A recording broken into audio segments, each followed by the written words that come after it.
Afternoon guys, we are back in very exciting news. We have some red beautiful strawberries appearing on our hydroponic strawberry setup here, and it's only been 4 days since I put together that last video, but in that time things have grown even further and we're looking really good, and I'm excited. These strawberries are probably ripe to pick, I would say. This one here for sure, and a couple down in this little section here, definitely ready for picking.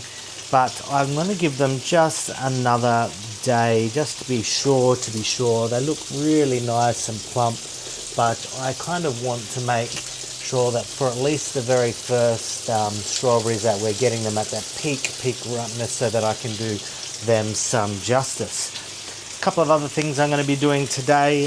This tomato plant up the back here has become too big for life, too big for this system. The roots are picking up too much, so I'm going to set up a deep water culture for it here, sorry, a kratky system for it here, and I'm going to put that in there today. And I've got a cucumber. These are a mini cuc to add in as well, so the roots on this are starting to come through the bottom of the cube here, so I'm going to chuck them in a mesh pot, and that's going to go in the same kratky bucket as that tomato up the back there, and we're going to do that today.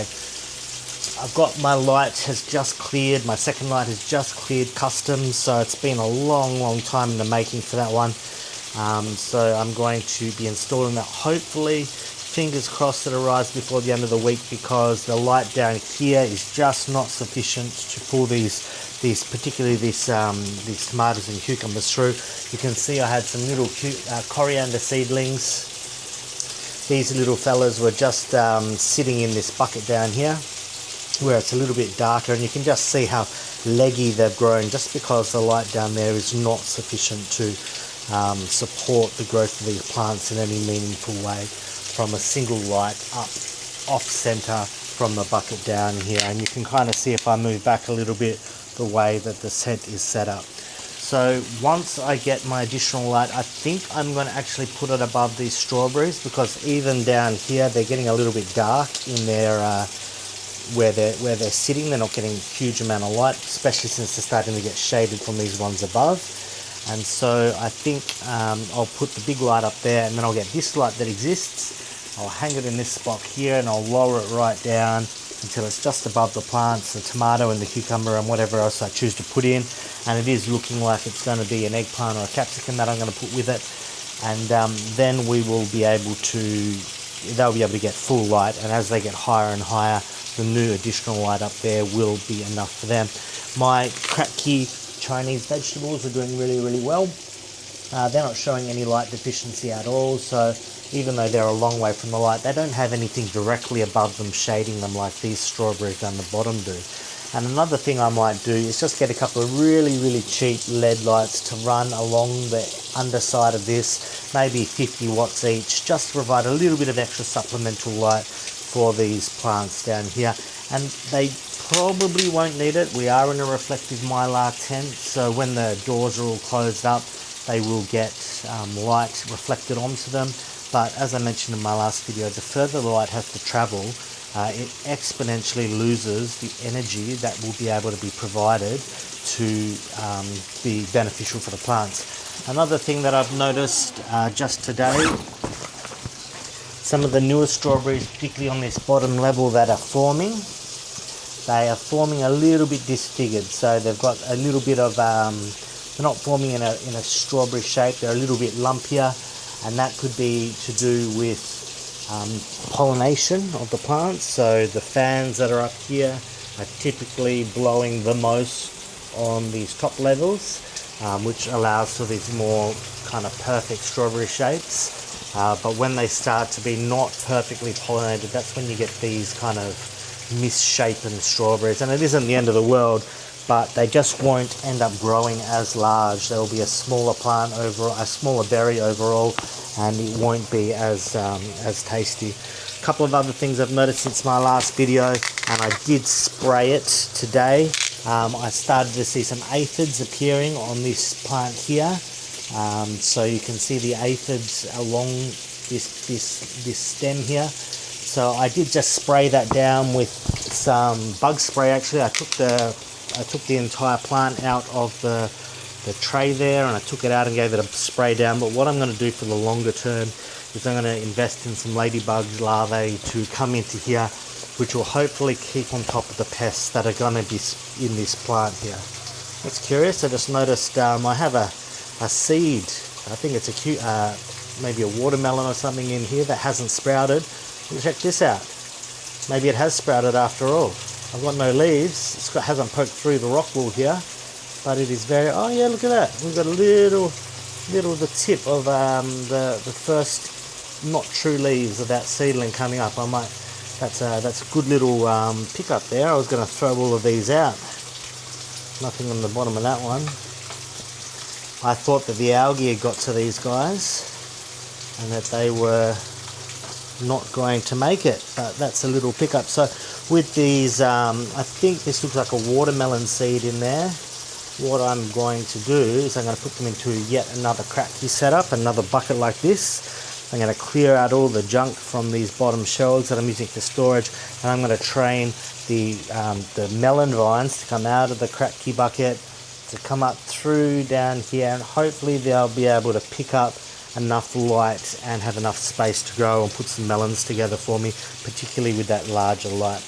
Another thing that I'm considering doing, this middle row up here, this middle channel that we have on the hydroponic setup, I'm thinking about moving that to the second shelf, because what that will then do is that will allow more light penetration to come through this top shelf and into the second shelf. And there's pros and cons to everything, right? If I choose to remove this row in here, that will open up extra light for this bottom row, but it's this row here that's always going to get the most light and the most energy from the lights above. So I am sacrificing the vigor of these plants, who will almost certainly end up getting less light, to kind of give to the community down here, where they will perform better than they are now, but they'll be receiving, these guys in the middle will be receiving less light overall. And I want to, I suppose, have a look at some of these things, because you can actually tell now that things are starting to grow the differences about how the light channels work and how the light distribution works. Directly under the light here is where we have our strawberries with the absolute biggest leaves. The big, thick, green, beautiful leaves here are right underneath the light here. These are the ones that are getting the most direct light from the LED system. And as we go down, you can see that these plants here, whilst the leaves have only the slightest amount of yellowing in the leaves, you can see they're stretching.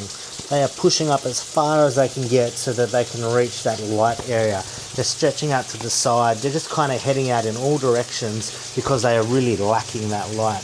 We can see that the ones at the edge here, they're much smaller than the ones in the middle, and it's kind of like a parabola, like we see in when we did algebra in maths, right? We start with the curve down here, and it's nearing zero, and we go up as we get to the light, and then we curve back down as the energy kind of distributes, kind of with the biggest amount of energy in these plants here, and the weakest amount of energy at both sides. It's like a bell curve, isn't it? And then down here we have similar, except these plants, you can see, have grown less overall. It's just because they have less energy to do what they need to do in order to put off fruits in particular, because fruits do take a lot of energy for plants to kind of maintain. So that's what I've got in mind for today. Set up the kratky. We're going to get the lights in this week. Tomorrow probably we're going to be picking and maybe tasting these strawberries. I might not do a taste test of this first batch, even though these are different varieties, and I am curious to see what the difference in taste is. But I might wait until we've got the proper light in and everybody's on a more fair playing field. Another thing that I'm going to be doing, I'm going to be cycling a lot of the water from in here. So these are Hydroponic, they're expanded clay pellets, and I did rinse them off, but not very well, and because of that I've got quite a high pH in here. And the coating, the kind of powder, it's a silicone, I believe, powder that kind of coats these balls. is quite high in pH, or it increases the pH of the water once it starts to dissolve and circulate amongst the water. And because of that, I'm sitting at anywhere between 7 and 10 in my pH, which is far too high. So what I'm going to do is I'm going to take out a whole bunch of that water. I'm going to do that quite simply. It's going to be hard to remove the bottom layer here, just because, as I showed in my last video, it's quite heavy. What I'm actually going to do, and I might just show you now, and I'll be right back as I get a bucket. This bucket actually has a whole bunch of that clay pellet in the background. What I'm going to do, I might remove this central pipe, and I'm going to take out maybe a bucket's worth, and then maybe I'll take out 2 or 3 buckets worth. And as I do that, or as I see that the pump is starting to falter and starting to slow down, I will then top it up with fresh rainwater. I'll dissolve some more nutrients in there, and I'll refresh the system in that way. Now, it's not perfect because there's a little bit of guesswork about how much water is going to remain in that bottom system whilst I do this.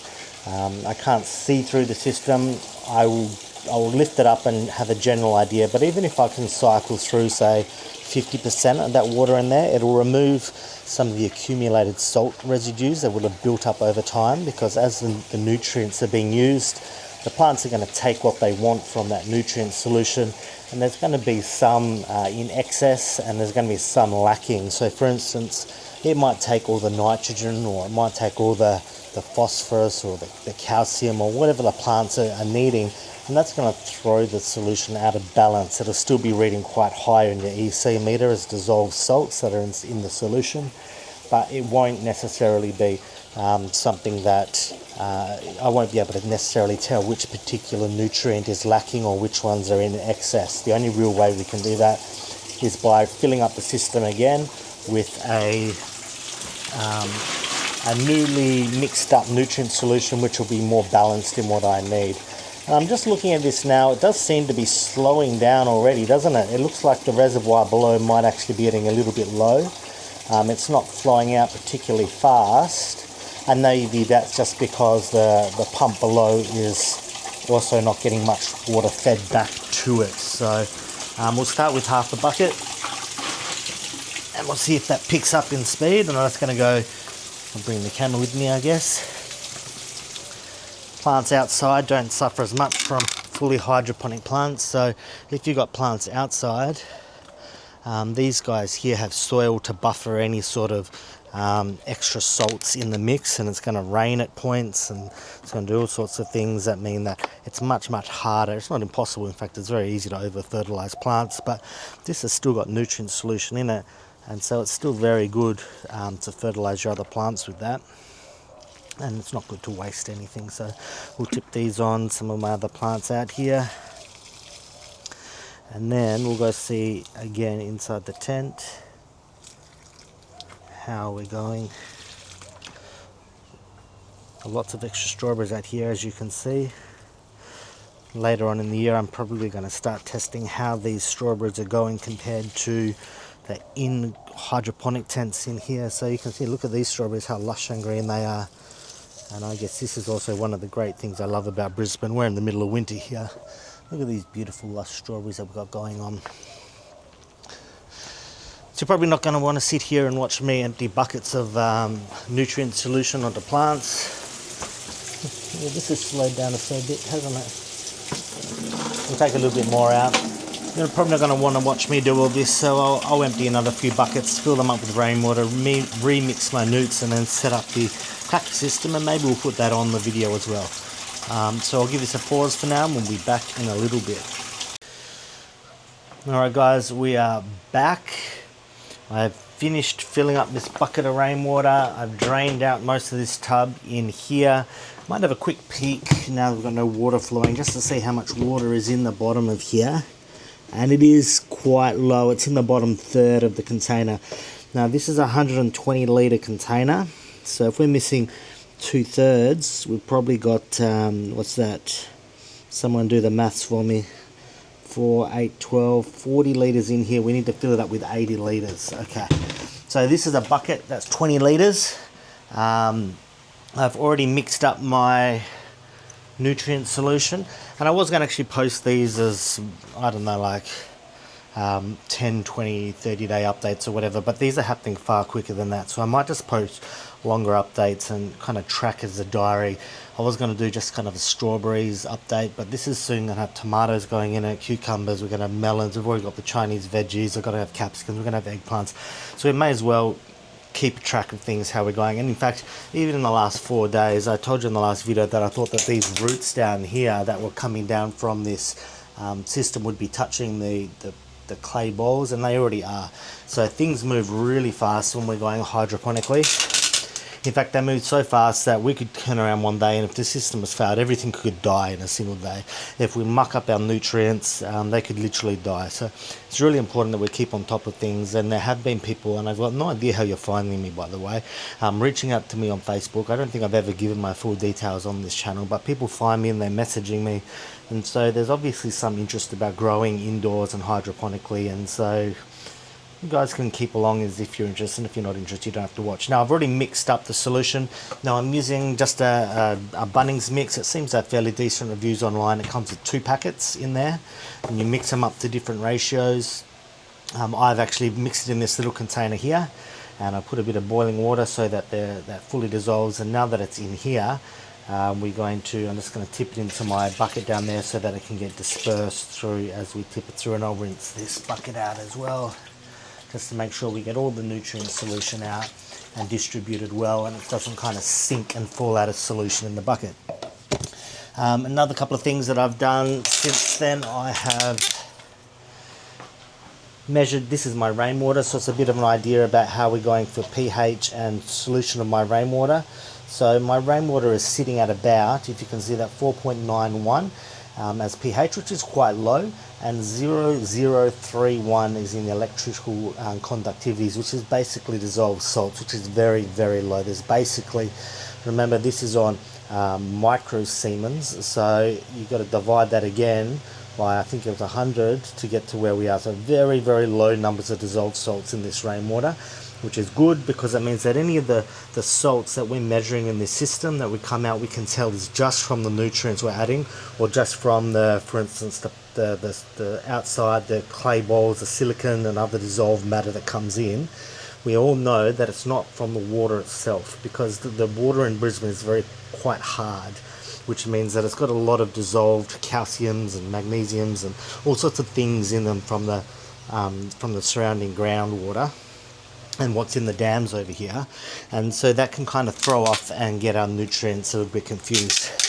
Now, the other thing that I like to do, sorry about all the squeaking as I move my little tripod around here, I also add in, on top of that, some dissolvable trace nutrients. You can pick these up Bunnings as well.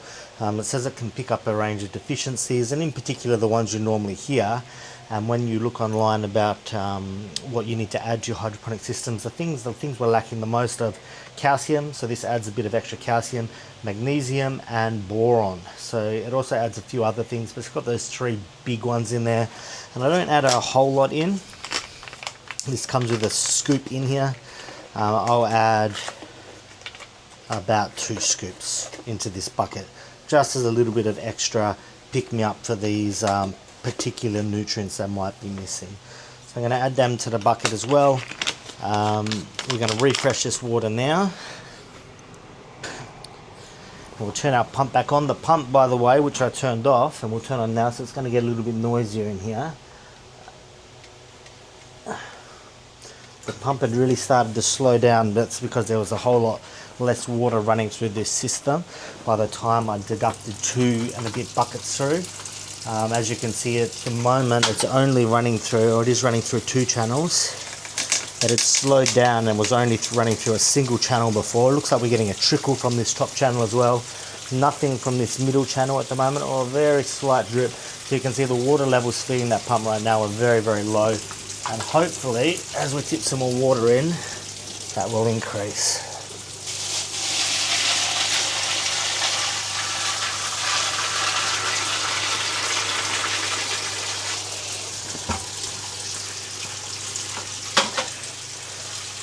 Now what we're going to do, because we need, there we go, look at that water increase straight away as the pump got fed more water. This is automatically filled up. The pump is already pumping that new solution through the system, and as it kind of cycles through and through, it's going to agitate that water below. It's going to help mix up those nutrients we just pushed through, and that should hopefully help our plants a heap. Now I'm going to do the exact same thing here. I've already done the nutrients, so I'm just going to do another, how much should we say we needed? 80 litres. So I'm going to do another 3 buckets. We'll do 2 and see how much water's in there. If we need a third, we'll put a third in. Then we're going to measure the dissolved salts, and we'll come back in a couple of minutes once I'm doing those dissolved salts so we can see how that works. Bucket number 2. Bucket number 3. Bucket number 4.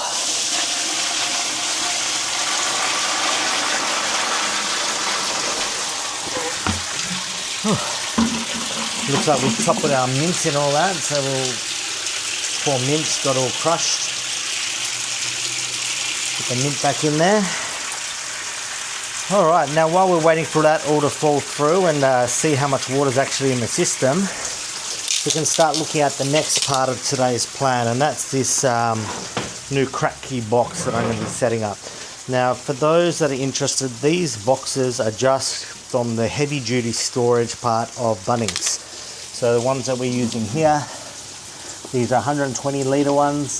They cost, I think they cost around 40 bucks each, 43 bucks each, something like that. Might be a little bit wrong.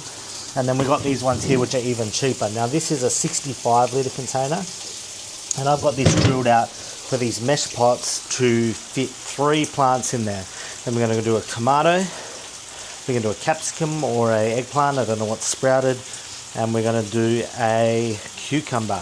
Now this is probably borderline not enough water for those 3 sizes of plants, so I might end up having to top this up a whole bunch. But I guess that's what we'll find out here. Is 65 litres of nutrient solution in kratky enough to support 3 large plants, because they are large eggplants, capsicums slash eggplants, tomatoes and cucumbers. They all take a lot of water. Let's find out, I don't know. So that's going to be the next job after we finish with this container, is going to be setting that up. So let's put our tripod back on here.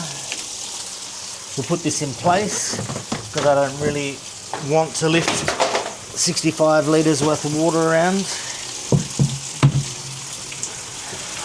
And let's check how much water's in this bottom solution now. Yeah, we're not quite at the top, but we're only about, I'd say, 10 to 15 centimetres max from the top of that bucket, which is absolutely fine. So what we'll do now, we'll quickly do a test of the pH. So this is, oh, they've turned off now. We had our pH readings from before. We'll tip this back in. So we're going to get a new salt reading and a new pH reading, and see where we're sitting at with the solution we just put in.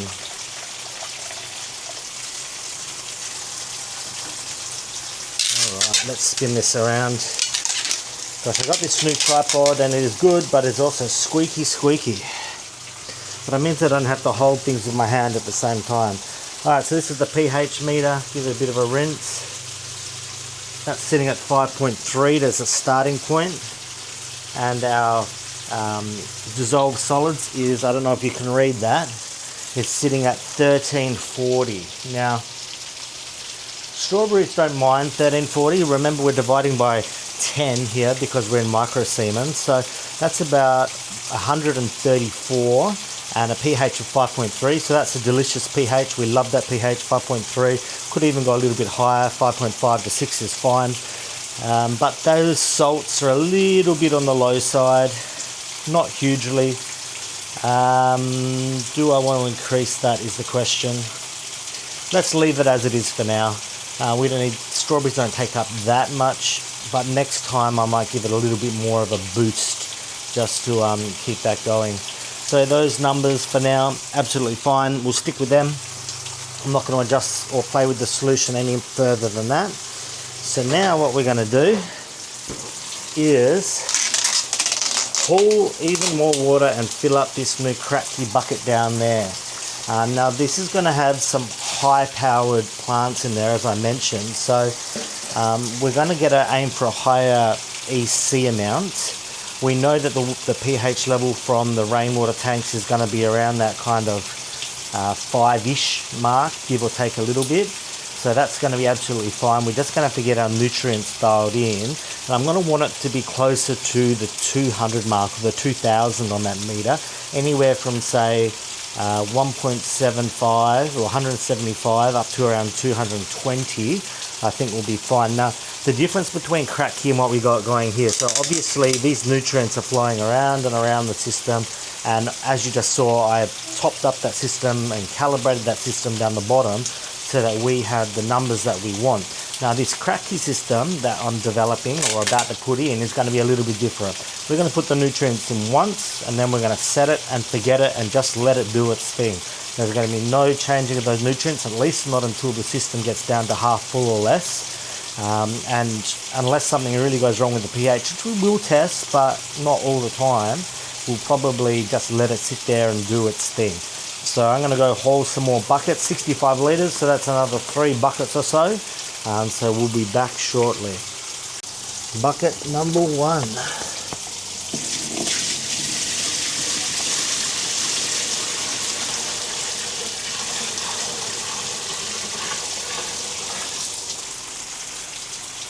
Okay, before we put second bucket in, we're going to add our nutrients. I've mixed it up per the solution. So this is 24 scoops of packet 1 and 16 scoops of packet 2 per 100 litres. Now I have a 65 litre container. So I've actually done 14 scoops of packet 1 and I've done 9 scoops of packet 2. So we'll see how that goes. It seems like quite a lot of mixture in here. I'm going to measure the EC of this as it's full before I add my additional supplements into here, just to see what the EC of the nutrient solution alone is. So we'll give that a stir, and by adding it in before the second and third buckets, that'll just let it kind of, look, not all of that dissolve, that'll kind of let me let it agitate and dissolve into the solution and hopefully not settle onto the bottom of the bucket too much. Although that seems to have failed quite prodigiously, as it's all still clumped at the bottom, which is the exact opposite of what I wanted to happen. That's alright, we'll give it a stir at the end and hopefully it'll still dissolve without a problem.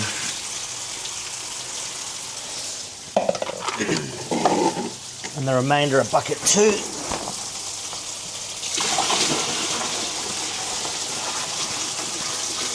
And bucket 3 incoming.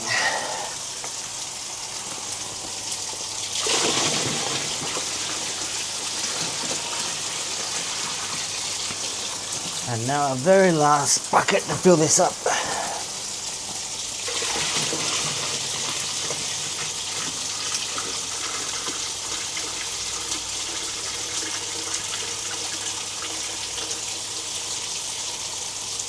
And it took that whole bucket. That's crazy. Alright. One thing I noticed pouring that last bucket in, we had a bunch of, we had the sides start to expand. They're starting to bow out that way. So the lid will need to pull that kind of back in tighter. Another thing you might notice is all those white specks, and that's undissolved fertilizer nutrient mix. So since we don't have our additional light here, I'm going to let this tomato sit in under the light for another day, as well as the cuc down here. Give it a little bit of water. Let it sit under here for another day before we put it into this mix, and we will then let that, hopefully that last bits of solution, the last bits of the nutrient dissolve out of that. But we will very quickly take an EC reading, just like we did before. I'm just going to rinse the bucket a little bit and get ourselves some nutrient solution.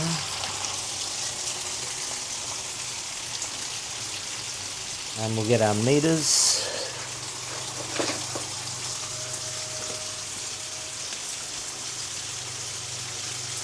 Alright, so we're sitting quite high already. We're sitting around 230 on that one. And the pH of this is really low. I don't know if you can see that on the screen, but it's saying 3.4 at the moment. This is just rainwater from my tank. And I did know, and I did say in my last video, that my rainwater was quite a low pH, and that is a very low pH. So I don't know if I should adjust that or if we'll be happy at 3.3. Now that seems ridiculously low. Let's quickly just check on my old pH meter, the one that I stopped using because I thought it was not very accurate. Yeah, and I still think that's highly inaccurate. This one was telling me that my water was 12 the other day, which, if you know anything about organic chemistry or bases and acids, that is a ridiculous number to be thinking about for a water solution. To get a pH of 12 would be very, very hard.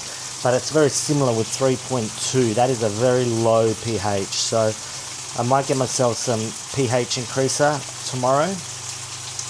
I'll increase that pH a little bit, 2.3, and I haven't even added my additional nutrients, which will bring the EC up even more. Do I trust that the pre-mixed stuff, the hydroponic nutrient from Bunnings, is good? I mean, let's have a quick read about the box here. We have boron, we have calcium, magnesium, we've got all the big ones in there. Is it enough? Do you know what? Let's test this at the same time. We won't put anything additional in there.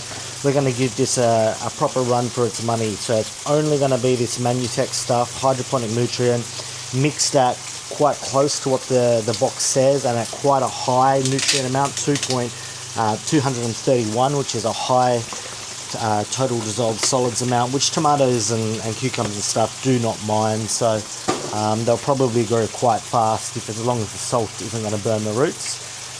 So I guess we'll wait for our light to come in, then we'll transfer those in tomorrow. We'll dissolve the rest of those solids in there. I'll get some pH up solution to drag that up from 3.2 to maybe closer to 5.5 to 6. And we'll finish that video then tomorrow or maybe Friday, whenever those arrive.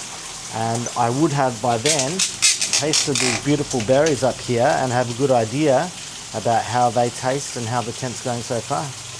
So until then, guys, we'll catch you in the next one, and yeah, we'll talk soon. Catch you later.